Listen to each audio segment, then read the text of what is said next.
Hello दोस्तों, welcome to my channel world book. Video start करने से पहले मेरे चैनल को सब्सक्राइब करना ना भूलिएगा। आज हम बात करने वाले हैं बेस्ट सेल्फ हेल्प बुक जिसका नाम है the law of success in 16 lessons, जिसको लिखा है नेपोलियन हिल ने। दोस्तों, आपने देखा होगा कि लाइफ में कुछ लोग तो इतने सफल हैं कि करोड़ों अरबों कमा रहे हैं, जबकि कुछ ऐसे हैं जो गरीबी और अभावों में जी रहे हैं। तो आखिर ऐसा क्यों है? ऐसी क्या बात है जो एक सफल इंसान को दूसरों से अलग करती है? इसी का जवाब हमें आज की बुक में मिलेगा। तो स्टार्ट करते हैं इस बुक की समरी को। अध्याय 1, डिसाइड ऑन अ गोल। दोस्तों, बहुत बार कोई हमसे पूछता है कि हमारा लाइफ में गोल क्या है। बहुत से लोग मुस्कुरा देते हैं और कहते हैं उन्होंने अभी सोचा नहीं है। अगर आपका भी यही उत्तर है तो इसे चेंज करें। आज ही बैठकर सोचें और अपनी लाइफ का गोल चुनें। जो भी आपका सपना है उसके बारे में सोचें। नौकरी चुनना गोल नहीं होता। हाँ, वह एक पड़ाव जरूर हो सकता है। अपना सही गोल चुनें और उसे पाने के लिए ये 3 स्टेप्स करें। पहला, अपने गोल को एक कागज़ पर लिखें, सिर्फ दिमाग में ना सोचें। दूसरा, अपने गोल को पाने के लिए आप क्या सेक्रीफाइस कर सकते हैं? क्या आप सोना कम कर सकते हैं या दूसरों से ज़्यादा मेहनत कर सकते हैं? टीवी छोड़ सकते हैं, नई सेल्फ हेल्प की किताबें पढ़ सकते हैं आदि। इन सब को भी कागज़ पर लिख लीजिए। तीसरा, दिन में कम से कम 12 बार अपने गोल को याद करें।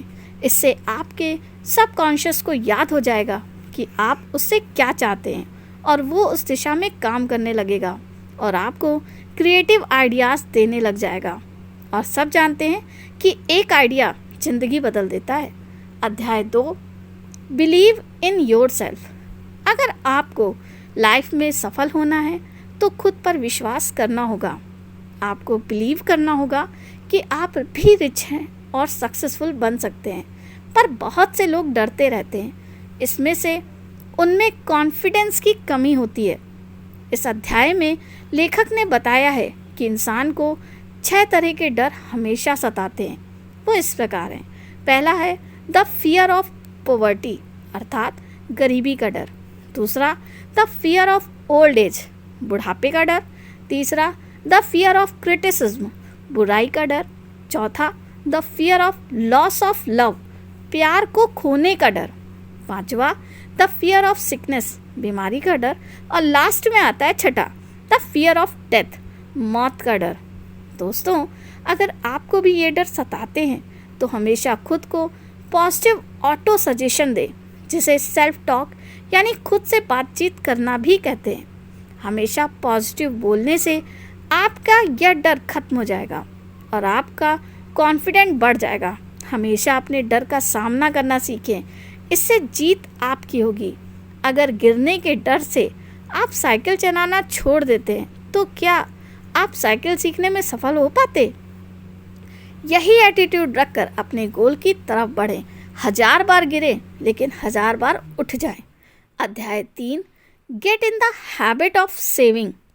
बहुत से लोग पहली सैलरी आते ही गाड़ी या महंगे आइटम्स लेने लग पड़ते हैं, जिससे उनके खर्चे और भी बढ़ जाते हैं।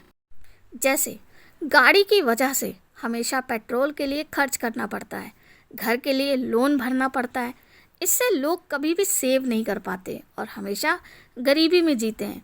लेखक ने एक फॉर्मूला दिया है जिसमें बताया गया है कि आपको अपनी सैलरी का सही इस्तेमाल कैसे करना चाहिए, जो इस प्रकार है। सेविंग्स के लिए 20%, घर के खर्चे 50%, शिक्षा 10%, ऐशो आराम 10%, लाइफ इंश्योरेंस 10%। मतलब आपको अपनी इनकम का 10% सेव करना चाहिए। अगर आपकी इनकम 40,000 है तो 4,000 सेव किए जाने चाहिए। तो दोस्तों, आप भी आज से इस फॉर्मूला का इस्तेमाल करना सीखिए। सेविंग से आप रिच बन सकते हैं। अध्याय 4, बिकम अ लीडर। दोस्तों, वही लोग सफल होते हैं जो लीडर की तरह सोच पाते हैं। क्या आप ऐसा करते हो? एक लीडर की तरह काम करने के लिए आप ये 2 चीज़ें करें। पहला, जो भी आपका गोल है उसे अचीव करने की डिटेल्ड प्लान बनाएं। दूसरा, फिर उन स्टेप्स को अचीव करने के लिए एक्शन लें। जैसे अगर आपको फिल्मों में एक्टर बनना है तो क्या करेंगे, पहले पेपर पर ये लिखिए कि शुरू में आप क्या क्या करेंगे। जैसे चाहते ही कोई छोटी जॉब करेंगे, प्रोडक्शन हाउसेस की लिस्ट बना लीजिए जहां ट्राई करेंगे आदि। इसके बाद लोगों को विजिट करना स्टार्ट करिए। 100 से मिलिए, 1000 से मिलिए, लेकिन मिलिए। बहुत से लोग यही मात खा जाते हैं। अगर 10-20 रिजेक्शन हो जाएं तो रुक जाते हैं। ऐसे कभी सफलता नहीं मिलती। हजारों रिजेक्शन होने के बाद भी मत रुकिए, तभी आप एक लीडर की तरह काम कर पाएंगे और सफल हो पाएंगे। अच्छा लीडर कभी नहीं रुकता, बल्कि हौसला रखकर आगे बढ़ता है। अध्याय 5, बी क्रिएटिव। सफलता पाने के लिए हमें क्रिएटिव बनना चाहिए। क्रिएटिविटी वैसे तो जन्मजात होती है, लेकिन ज़िंदगी के एक्सपीरियंसेस भी आदमी को क्रिएटिव बना सकते हैं। जो दुख या सफरिंग हमें मिलते हैं, उनसे भी हमें नए आइडियाज़ आता है। जब हमने कोई प्रॉब्लम झेली होती है तो कई बार दिमाग में उसका सॉल्यूशन भी आ जाता है। ऐसे ही किसी प्रोडक्ट की भी डिस्कवरी हो जाती है। क्रिएटिविटी बढ़ाने के लिए ऐसी चीज़ें सोचें जो आज तक किसी ने ना की हो। हमारे आसपास काफ़ी सारे एग्जाम्पल्स हैं जिनसे क्रिएटिविटी पता चलती है, जैसे Facebook, WhatsApp, Instagram, Twitter, OYO, hotels, Ola, Uber आदि। तो आप भी अपनी क्रिएटिविटी बढ़ाएं, लेकिन जिस तरह तानसेन बनने के लिए पहले कानसेन बनना पड़ता है, वैसे ही आप जितना हो सकता है अच्छी किताबें पढ़ें। अध्याय 6, बी इंथ्यूजियास्टिक। कोई भी काम हो उसे जोश के साथ करें। बहुत से लोग काम का नाम सुनते ही चेहरा लटका लेते हैं। जब आप अपने काम में रुचि ही नहीं रखेंगे तो वो पूरा कैसे करेंगे। इसके लिए काम को स्टेप्स में बांट लें, बीच में ब्रेक लेते रहें, काम को मज़ेदार बनाएं और हमेशा बोलें आई लव माई जॉब। अध्याय 7, डेवलप सेल्फ कंट्रोल। आत्म संयम सीखें। जोश से आपका काम फास्ट होता है, लेकिन सेल्फ कंट्रोल से उसे सही डायरेक्शन में रखता है। जैसे सुबह जल्दी उठें, कहीं भी जाना हो टाइम से पहुँचें, काम को अधूरा ना छोड़ें, टाल मटोल ना करें, बंक ना मारें, गॉसिप ना करें, फालतू का टीवी ना देखें, सोशल मीडिया से ना चिपके रहें आदि। ये सब काम ऐसे हैं जिन्हें करने या ना करने के लिए आपको सेल्फ कंट्रोल रखना होगा, तभी सफलता मिलेगी। अगर कोई लेखक सारा दिन टीवी देखता रहे तो क्या कभी नॉवेल लिख पाएगा? या कोई सीईओ टाइम से ऑफिस ही ना जाए तो क्या कंपनी की ग्रोथ हो पाएगी? लाइफ में सफल होने के लिए मस्ती मजाक का सेक्रीफाइस देना पड़ता है। एक बार सफल हो जाएं, फिर जैसे मर्जी लाइफ जिए। अध्याय 8, do more than you are paid for. पैसों के लिए काम ना करें, बल्कि सीखने के लिए करें।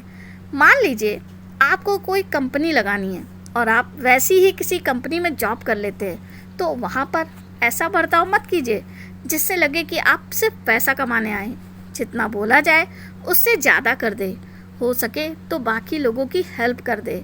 इससे लोग आपको पसंद करने लगेंगे, आप भीड़ में स्टैंड आउट करोगे और जल्द ही आप इनर सर्कल में जगह पालोगे, जो सफलता के लिए बहुत ज़रूरी है, क्योंकि इनर सर्कल के लोग ही आपको असली ज्ञान दे सकते हैं। जैसे किसी को फिल्म डायरेक्टर बनना है तो बहुत से लोग पहले असिस्टेंट का काम करते हैं, उन्हें बहुत कम पैसे मिलते हैं, लेकिन जिन्हें सफल होना है वे मन लगाकर काम करते हैं, सबकी मदद करते हैं, हमेशा स्माइल करते हैं।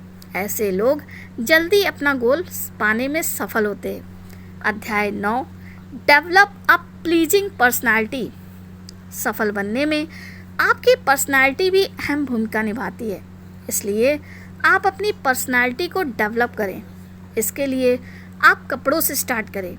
आपने देखा होगा कि बड़ी बड़ी कंपनी में काम करने वाले लोग हमेशा ब्रांडेड और फॉर्मल कपड़े पहनते हैं। उनकी एक खास ड्रेस कोड होती है, इससे उनकी पर्सनालिटी अच्छी लगती है और लोग उनकी तरफ आकर्षित होते हैं। ये ज़रूरी नहीं कि आप बहुत महंगे कपड़े पहने, लेकिन 20 घटिया शर्ट लेने से अच्छा है क्वालिटी की 4 शर्ट ले लो। इसी तरह खुद को साफ रखें, बॉडी ऑर्डर का ध्यान रखें, खुद को ग्रूम करने का कॉस्मेटिक आदि का सामान भी खरीद सकते हैं।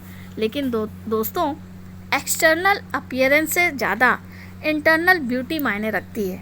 हमेशा मुस्कुराएं, गर्मजोशी से बात करें, सहानुभूति दें, दूसरों की हेल्प करें। इन सब गुणों से आपकी पर्सनैलिटी में 4 चांद लग जाएंगे। इससे आपका फ्रेंड सर्कल बढ़ेगा, आपका नेटवर्क भी बनेगा, जो सफलता के लिए बहुत ज़रूरी होता है। अध्याय 10, थिंक क्लियरली। आजकल की दुनिया में हमारे चारों ओर इतना शोर और सच झूठ है कि कोई भी व्यक्ति आसानी से गलत डिसीजन ले सकता है। सारी एडवर्टाइजमेंट्स में काफ़ी कुछ झूठ बोला जाता है। मीडिया आपको तरह तरह से मैनिपुलेट करती है। ऐसे में ज़रूरी हो जाता है कि आप क्लियर और ठीक सोच पाएँ। इसके लिए आप फैक्ट्स को 2 भागों में बांट सकते हैं। पहला रिलेवेंट फैक्ट्स और दूसरा इररिलेवेंट फैक्ट्स। जो रिलेवेंट फैक्ट्स यानी ज़रूरी हों उन पर ध्यान दें। इररिलेवेंट्स के बारे में सोचकर अपना टाइम वेस्ट ना करें। मान लीजिए आपने कैंसर पर कोई यूट्यूब वीडियो अपलोड किया है और कोई कमेंट में लिखता है कि कैंसर से मरने की दर कितनी है और आपने गलत बताया है। इसके बाद कोई गाली लिख देता है, तो आपके लिए रिलेवेंट फैक्ट क्या हुआ? कैंसर की दर। उसे चेक करें और अगर सच में गलत है तो एडिट करके ठीक कर दें। एपोलोजाइज भी कर सकते हैं, लेकिन गाली को पढ़कर अपनी रातों की नींद ना खराब करें, क्योंकि सोशियोपैथ लोग इस दुनिया में हमेशा रहेंगे। उन्हें सिर्फ इग्नोर करें और अपने अगले वीडियो को तैयार करने में ध्यान दें। ऐसे ही करियर डिसीजन लेने में भी क्लियर सोचें। ऐसा ना हो कि 4 दोस्त बोलें कि तुम गजब की एक्टिंग करते हो और आप चने के झाड़ पर चढ़ जाएं और झोला उठाकर बिना प्लानिंग के बॉलीवुड चले जाएं। इस तरह से सिर्फ फुटपाथ पर सोना पड़ेगा और मिलेगा 40-50 साल का स्ट्रगल, और इसके बाद भी शायद कोई बात बने। इसलिए क्लियर सोचें कि आप में सच में टैलेंट है या लोग सिर्फ आपके दोस्त होने की वजह से एक्सग्रेट कर रहे हैं, क्योंकि देयर शोल्ड टैलेंटेड तो सब में ही होता है।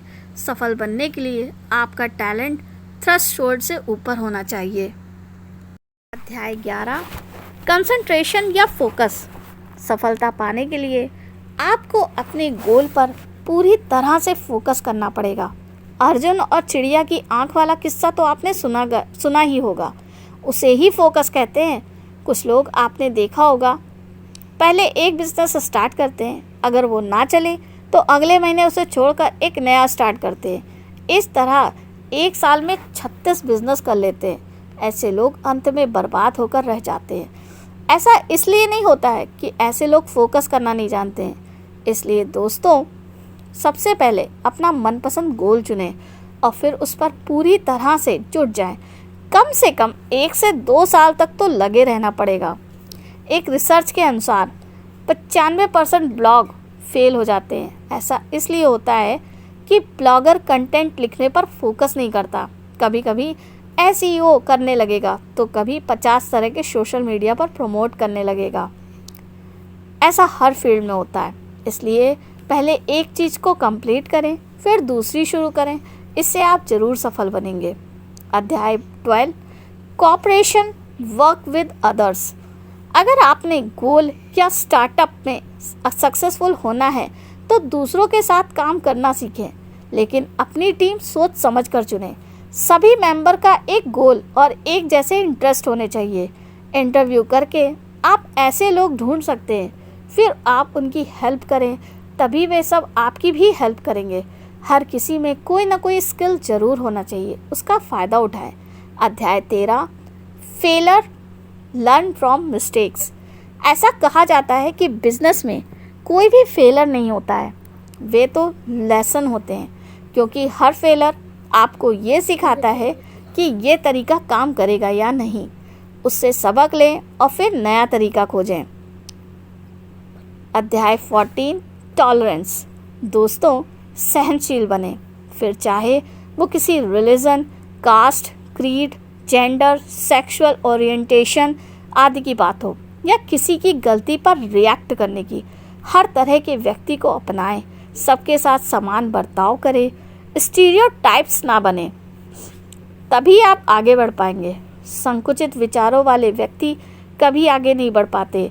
इसी तरह किसी से गलती हो जाए तो भी उन्हें सुधरने का मौका दें, ना कि आपा खोकर चिल्ला पड़ें। इससे कोई आपकी रिस्पेक्ट नहीं करेगा। अध्याय 15 द गोल्डन रूल। ये रूल कहता है कि खुद के अंदर झांकें, खुद को सफल बनाने की हिम्मत और जज्बा लाएं। इस रूल को ना समझने के कारण ही करोड़ों लोग असफल रह जाते हैं और लाइफ में कुछ नहीं कर पाते। जैसे कोई सब्जी बेचने वाला सारी उम्र सब्जी ही क्यों बेचता है, या चाय बनाने वाला चाय ही क्यों बेचता है, क्योंकि वह अपने अंदर ही नहीं झांक पाता। ये नहीं सोच पाते कि वे भी सफल हो सकते हैं। जबकि ऐसे भी लोग हैं जो कुछ बड़ा करने की हिम्मत रखते हैं। ऐसे लोग चाय की ही फ्रेंचाइजी चला रहे हैं और करोड़ों कमा रहे हैं। इसलिए दोस्तों, आलस छोड़ें और एक्शन लें और विश्वास करें कि आप अपने गोल को अचीव कर सकते हैं। हो सकता है उसमें समय लगे, लेकिन लगे रहेंगे तो सफलता एक दिन आपके कदम जरूर चूमेगी। तो दोस्तों, यहाँ पर मेरी ये वीडियो समाप्त होती है। आपको इस बुक की समरी कैसी लगी, बढ़िया या बहुत बढ़िया, कमेंट करके ज़रूर बताइएगा। मिलते हैं नेक्स्ट वीडियो में। थैंक यू, धन्यवाद।